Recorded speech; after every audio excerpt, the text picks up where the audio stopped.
I'm going to introduce myself. I'm Karen Albert. I'm the acting director and chief curator here at the museum. My co-host who's going to be running the program is Elizabeth Dysart. Welcome. So we would ask that at the beginning you start with your microphones on mute, if you would, because there's sometimes a lot of feedback or we'll hear somebody's dog barking or conversation, and we don't want that just yet.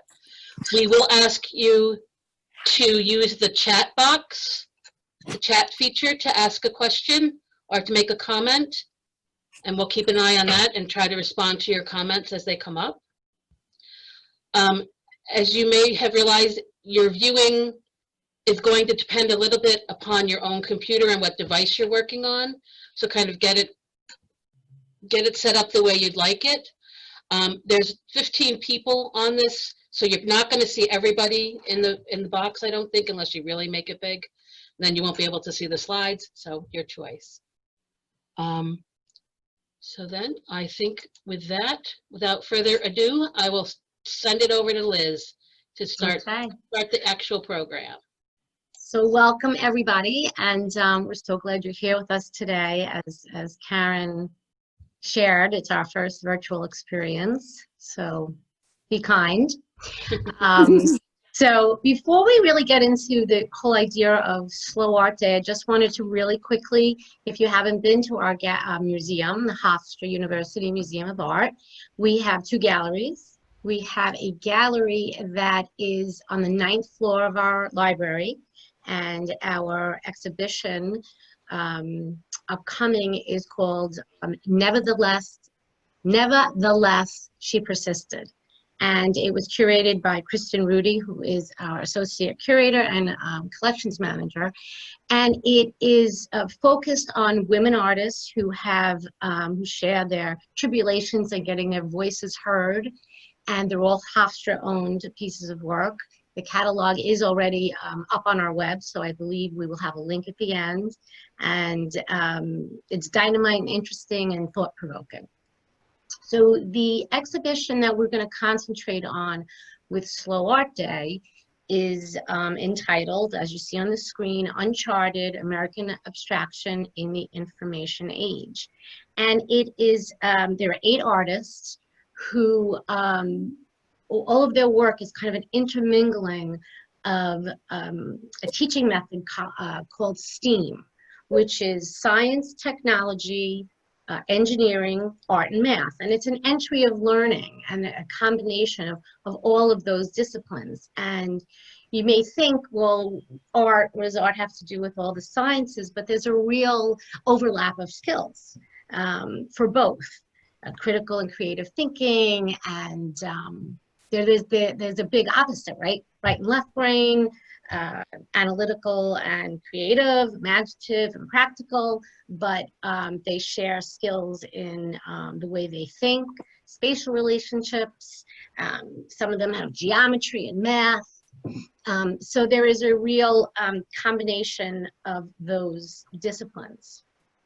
So why slow? Why Slow Art Day? You look too fast, but what do you gain when you look slow? When you look slowly and we take our time, you're going to make some discoveries. One of the discoveries I think you'll make is that you, without an expert or someone who's an expertise in this subject, you're going to experience art yourself and make your own passionate discoveries. And I think International Art Day, a Slow Art Day, is to create new lovers of art. And I think also really important, it gives you confidence in how you look at art and what you think about art. Sometimes I think galleries and museums can be intimidating, and this experience, I hope, and we'll share, and we'll talk about it at the end, will give you that confidence and an empowerment of your own opinions and thoughts and feelings about slow looking. It's been, this is its 10th year, so it's been around a long time. It's international, and so we're going to do a combination of looking at the works, discussing the works in a couple of different ways, and also sharing and talking about this virtual experience of slow art looking. So is everybody ready to look at their first piece? Yes. Yes. Yay, okay. So Karen, we're gonna hit the slide. The next one. Yep. So I'm gonna really quickly, and then I'm gonna give you your silent, quiet time to take a close look. This piece of work is by Gilbert Shao. It is called Galaxy 64.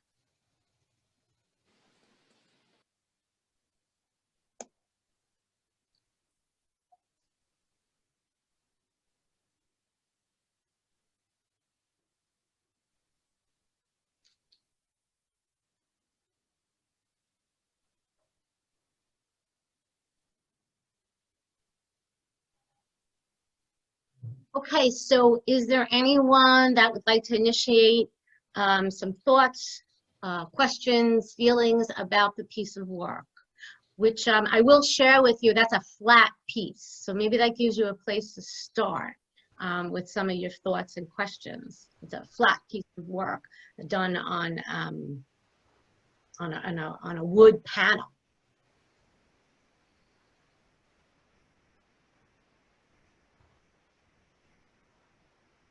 You know those secretaries from the, I don't know, like Mad Men Times, the kind of skirts that they used to wear? Well, this one looks like a flattened out disc of one of those very pretty skirts. And I never would have believed that it was a flat piece. I only saw corrugations. So I love, it was kind of hard to hear you, and I'm not sure who's speaking, but I love that idea of the skirt, the skirt kind of coming out. And I know it's really surprising when you hear it's a flat piece. Who was speaking? This is Daniela. Oh, okay. Okay, great. Don't know, Yeah, you can't Danielle. see me because I don't know why you can't see me. But No, I heard most of it. I heard most. I thought it was like, I'm imagining the body of the woman in the center, and you were looking down, and she's doing a beautiful twirl while she's probably serving coffee to these ad men on Madison Avenue. That's what I thought of. I love that. Like almost like a 1950s poodle skirt doing that twirl. That's the word. Yes, Elizabeth. Thank you. Thank you. Yeah, I love that. Anybody else have a thought or a feeling about it or a question?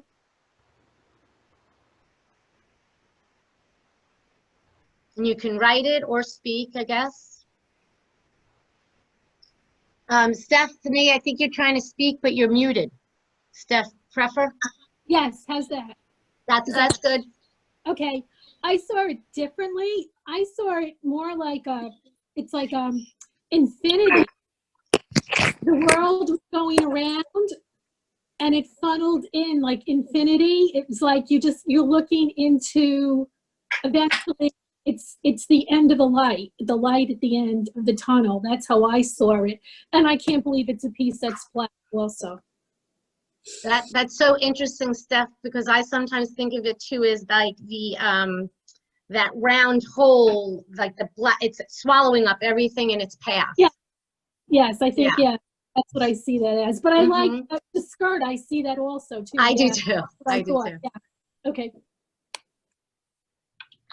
Anyone else have any other thoughts or comments they'd like to share? So is the panel that it's painted on, is it round or is it the round figure painted on a square panel? The reason I ask is because the shadow. It is Karen, you want to actually, take that? yeah, it is actually a round panel with a hole in the middle. Oh, okay. Think more like a donut or a bagel. So there's actually a physical hole. There's a physical hole there. There's a physical hole in the center. Oh, okay. Yeah, yeah. And you can see it a little bit. There's a shadow in the center from the lighting. You can see a little bit. But it is very different to look at it as a digital image on a screen than when you see it in reality. Yeah. Yeah. So the only depth is the only physical depth is the depth from the wall to the panel. Right. Flat. Right, because it's that flat piece, but it does have that illusion of like movement. It almost feels like there's a beat to it for me as well. Yeah. I think because of the alternating colors. that's why you can get the view. I agree, and it gives that illusion of movement with those alternating colors. Hence the twirling skirt. Right. I agree. I see it that way too. I do. Yes. Yes. Can you hear me? Yes, Judith, right? Okay. Well, the title is Galaxy, at first a Galaxis, so I've been thinking it's definitely a cosmic picture. And it definitely is going down, down, down. So I think that is supposed to be the end of our galaxy or the end of the universe, as we are heading down into that hole. And whatever's there, who knows? Right. It could be a good thing. Yeah. I hope so. It's white, not black. Right. So Right. could be. Yeah. Right. Does anyone else want to share, or we can move on to our next piece? So I'll give you a couple of seconds if anyone would like.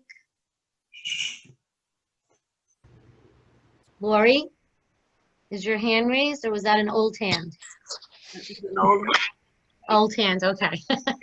All right, Karen, I think we had some You ready really to interesting move on? comments from that piece. I think we're ready to go to our next slide. This is a piece of work by James O. Clark. It's called Reflective Moments, and I'm going to give you a couple of seconds. Take your time and really look. How big is this? It's 18 by 12 by 14. I'm just reading Karen's notes.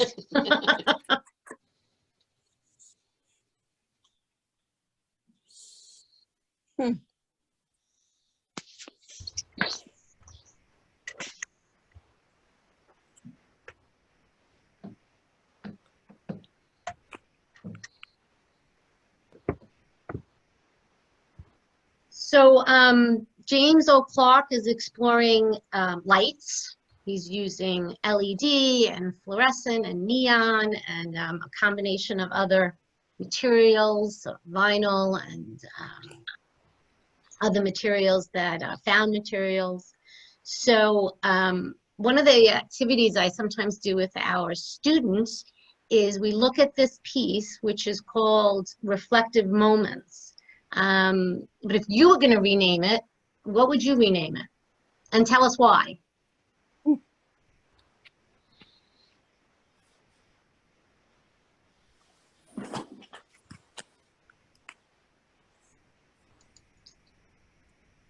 Sometimes I think it looks like Vegas, the Vegas Strip.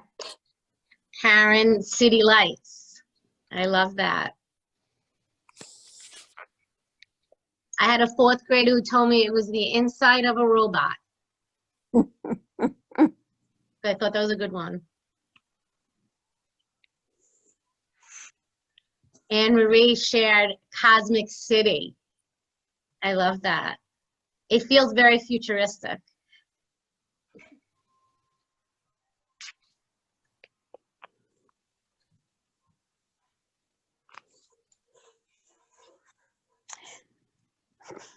Is there only this side picture rather than looking down at it? That's a good question. I think this is our only shot, right, Karen? No, we have the other one. The Right, next but I slide. think it's also a side view. I'll tell you what, we collect paperweights, glass paperweights. And while it's interesting to look from the side, it's great also to be able to look at all the different angles. Well, that's kind of the difference between doing it digitally and being in the gallery. I know. Karen, how do I get back to the chat? Someone had a really good, oh, Steph said a 1950s hat. What makes you say that? It just So reminds it. You know what it reminds me of? What I'm going to be 65 in a couple of days. the I Love Lucy when she goes to France with Vivian, and they put the designer hats on, and they're actually the horse buckets. The bottom, like the bucket. That is, I have never heard that, and I love it, and I will never look at reflective moments the same. That's how I see it. Yeah, that's what I said. Yeah. I love it. We're going to show you the next slide, which is kind of interesting because here we have this array of glowing lights. So if Karen will hit the next slide, here is a really different way of looking at it. Good. And I think that is a little bit more, less of a side view. Huh. It's the same piece, reflective moments, but now it's taken with the lights out. Glowing.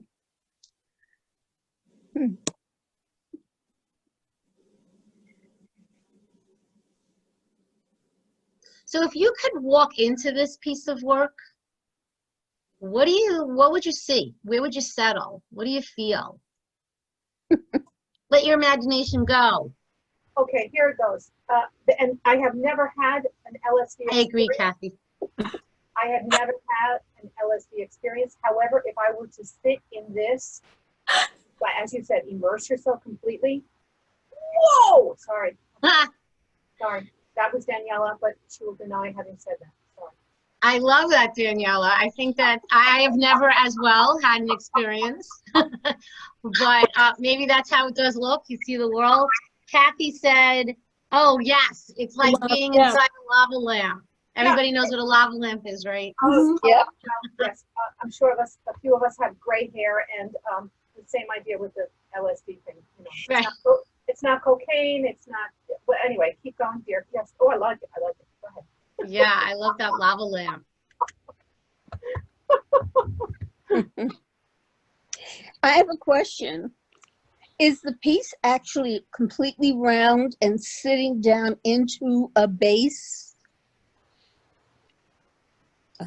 Well, it's on a pedestal. So the piece itself is about 18 inches high. But is it round? Yes, that's the shape of the mylar. Yeah. Okay.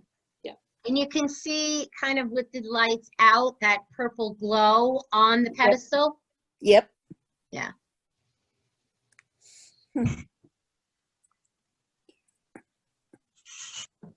Oh, Kathy, that's a good question, Karen. Do the colors ever change? No, the lights don't change color, but depending upon how much exterior light there is, I'll go back for a minute. I'll go back one. Whoops, sorry. Nope, went don't forward. look. That's it with the kind of the gallery light, so you can see the whole thing. And then we turned out the other light. So they don't really change color, but the ambient light can make it look a little different. Mm-hmm.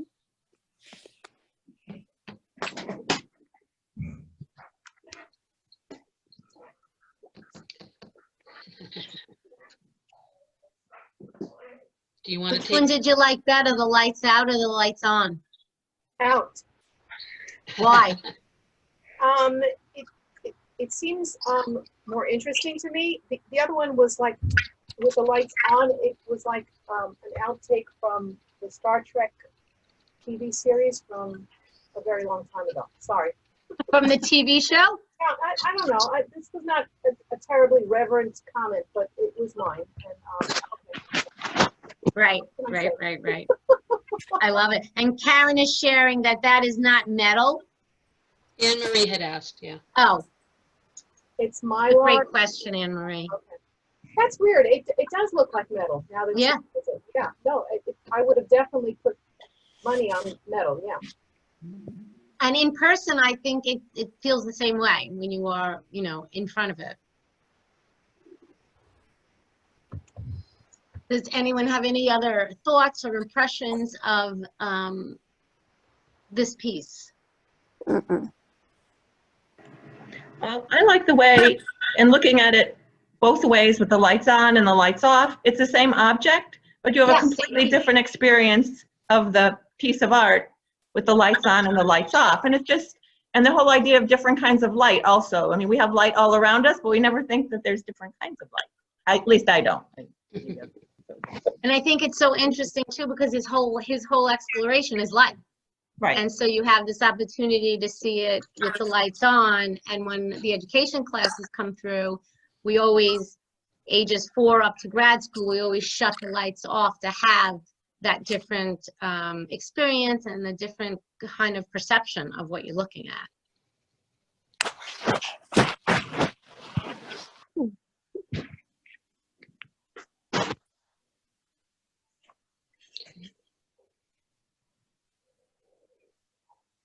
So we have some comments here. I like the lights out because I wouldn't have gotten that experience if I saw it in person.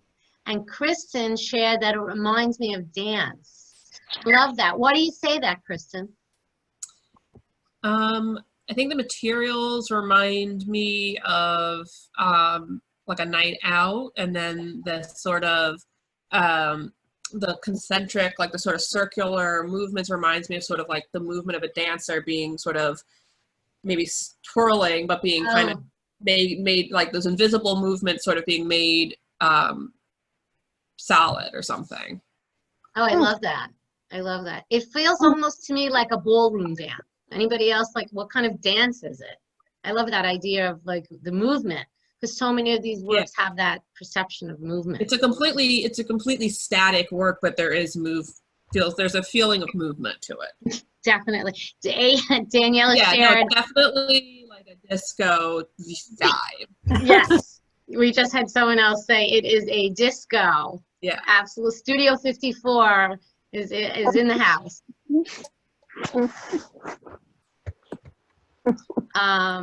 Okay, so if we are ready to go to our next piece, so there's a couple of things before we do this piece. It's by an artist, his name was John Goodyear, and we have deleted the name because we are going to have you guess it.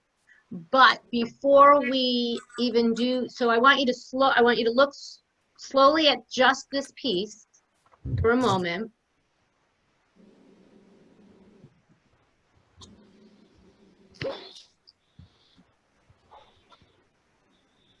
And then we're going to take a moment and see how Goodyear's work of art in its like actual presentation in the gallery. So look at this for 10 more seconds, and then Karen's going to go to a slide. We're going to play a video of what it would look like in the gallery. Ready? I'm ready.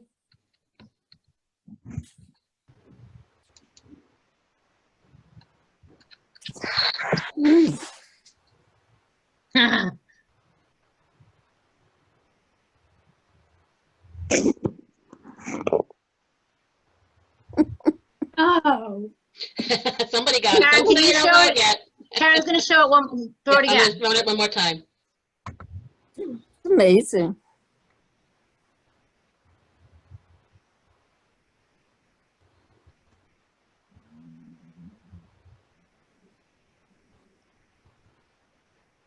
So I think it was Daniela who, when I first asked for a name, I believe she named it before she saw this video. She said IBM punch card, which is cool. And now Steph is giving us our title, Jumping Off a Diving Board. Steph, what makes you say that? You're on mute, Steph. Your microphone's on mute. There you go. Daniel, he's whoever the person. It's a foot that's on just like a diving board. It's bouncy. When you go down, it bounces. Oh yeah. The bottom part, and the going down in the position that you would do, and then all he has to do is go over. It would be a dive.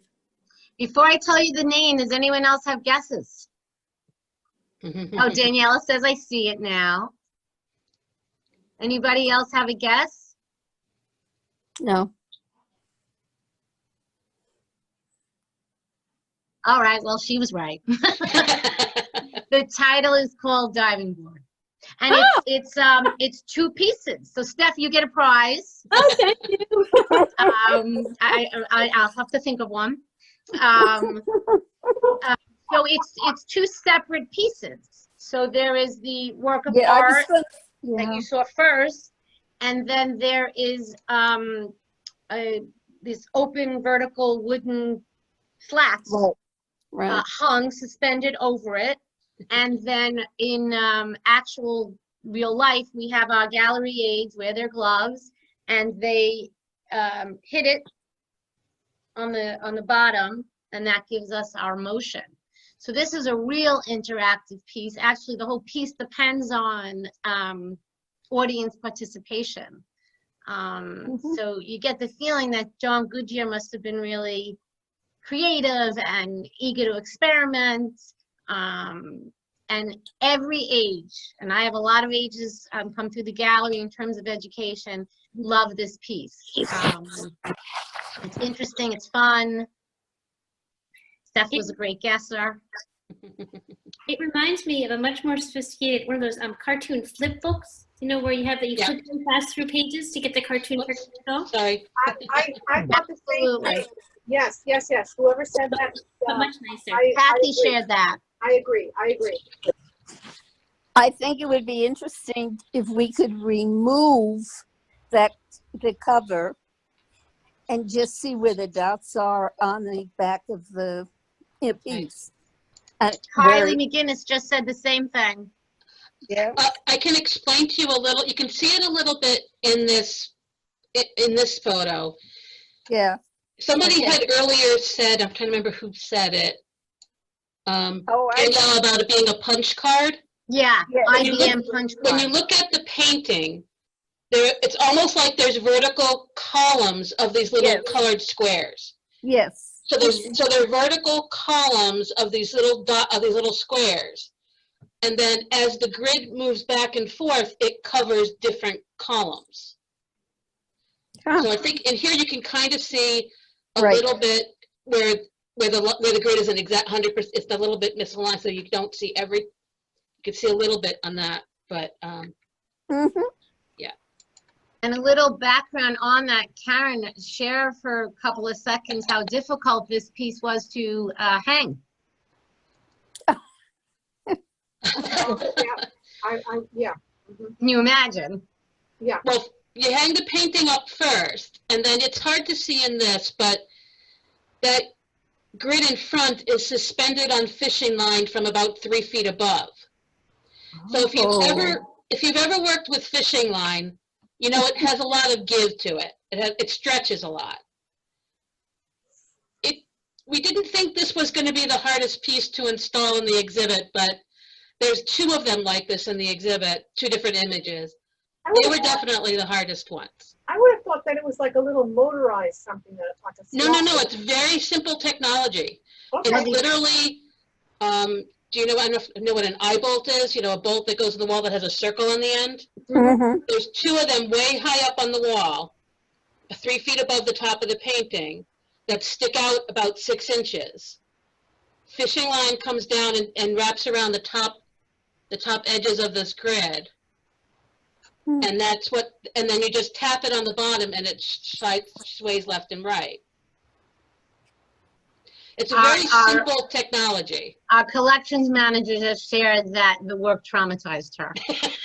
Because, our gallery aides or our educators would call and say, it's hanging to the right, or it's hanging to the left, or can you fix this? So, but it is really a cool, it's so cool visually this way. I hope that you get an opportunity to see it in real time.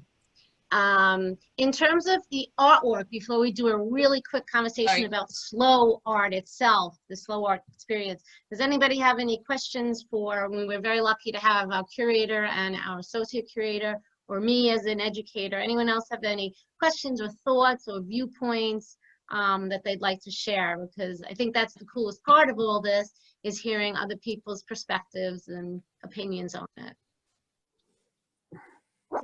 I have a question. Yeah. How long is this exhibition going to be in the gallery? Because is there going to be a chance for us to get to see it in person in the future? It's up till July 19th, June 19th, excuse me. Oh, So if depending upon the situation, which we don't know yet, if we're allowed to come back and open, we will open it and it'll be on view until June 19th.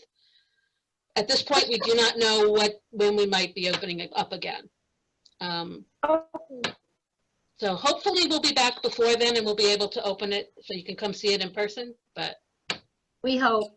we hope. Kathy, yes, why did you choose these pieces? I love all of the pieces in this exhibition. They just happen to be the 3 of my favorites.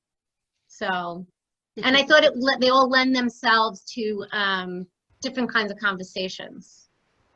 yep. That's it. So what about the slow, I know it was different virtually, but the slow looking experience. Yeah. Very true. Did anyone find it surprising to have this opportunity to look slow with other people? Yes, I did. I absolutely did. Because you picked 3 very different pieces. And I like that you had a long time to look at them. That's something I always try to do when I'm in a gallery anywhere, is look at them, almost blur them out a little bit with my eyes. And it's very interesting experience. Well, that's interesting. Like almost squinting your eyes? Yes, so I do that with a lot, yeah, with paintings.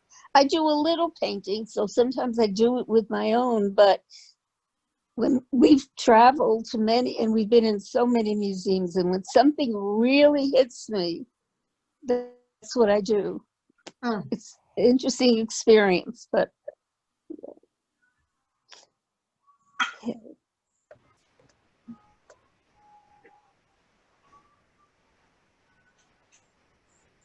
I was just going to ask that, Kathy, exactly that. Like, did you notice things that you probably wouldn't have noticed the first time around by giving yourself some time to look?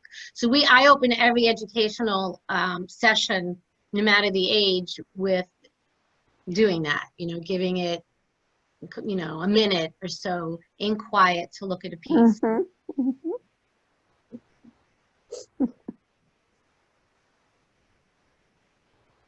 Well, if we ever get back, I will be walking over there to see all the artwork. Well, we would love that. What are the dates on, Kristen, what are the dates on Nevertheless? Hard one. Nevertheless, she persisted. Pending.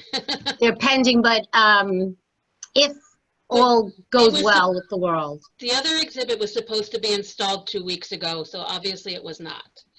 So we are probably, when we come back, hopefully this summer, we will then put up that show, and we're going to have to change our exhibition schedule that was going to be in the fall. We're probably going to leave that up, put that up for the fall semester, probably. We don't know 100% yet, because we don't know when we're coming back, and then when we do come back, how long it's going to take us to get it up and things like that. So one kind of last thought, Madeline posted something to everyone, and it's so very true. As a teacher I've been teaching since 1984. It is a great strategy for any of us that are working with young children. Art is the great leveler. There's students that are great in math and they're great in reading, but every child up to our 4-year-olds at our Child Care Institute, up to our grad students, we walk in kind of all level, and it's a great teaching strategy. It's a great prompt for any age student. So thanks for sharing that, Madeline.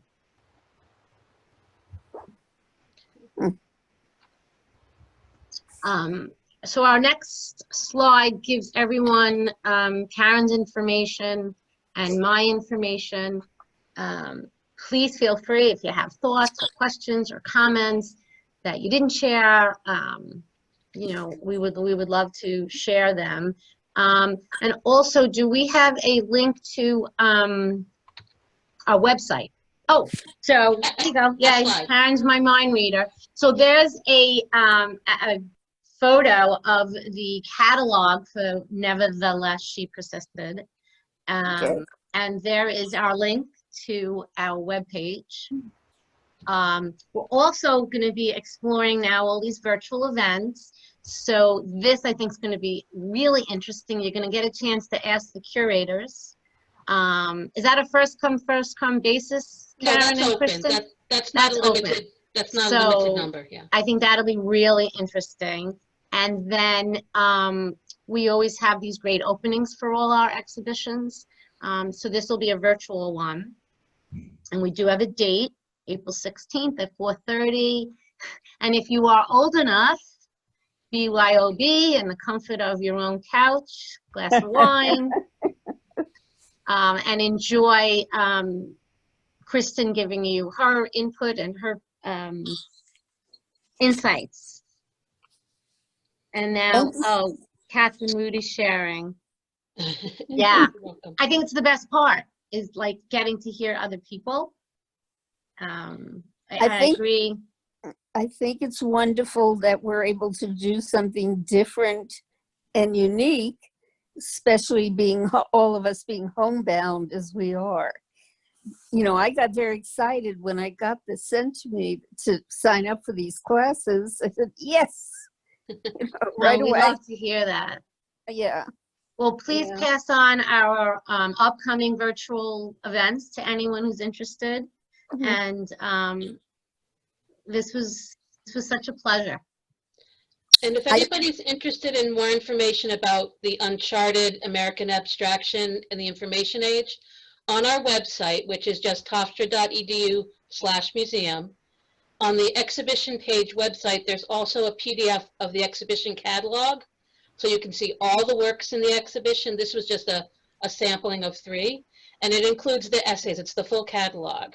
So because we didn't get a chance, you don't get a chance to get here to see it. So the catalog's available for both of the exhibits. The catalogs are available as a PDF on the website. Great. You can get Yeah, more information. and Yeah. Kylie, thank you for saying that, because I have to agree, it was an hour of just having this opportunity to talk to people and look at art and having other, yeah, I agree, Steph. Absolutely. Thank you so much. Yeah. I think we're done.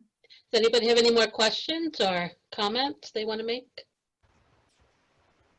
Gloria just saying hi. Yeah.